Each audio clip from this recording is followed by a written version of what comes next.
మీ ex girl ఫ్రెండ్తో మాట్లాడుతున్నప్పుడు profits అని అంటూ ఉన్నారు. సో అది ఇప్పుడు కూడా మీరిద్దరు మాట్లాడుతుంటే కూడా ప్రాఫిట్స్ అని ఎక్కువ మాట్లాడుతున్నారు.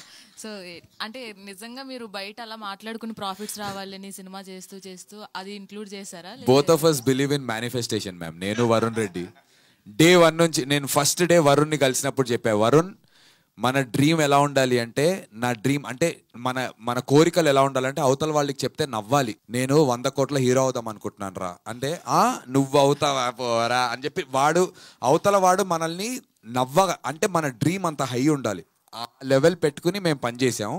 డెఫినెట్గా డే 1 నుంచి కొడదాం మామ ఈ సినిమా.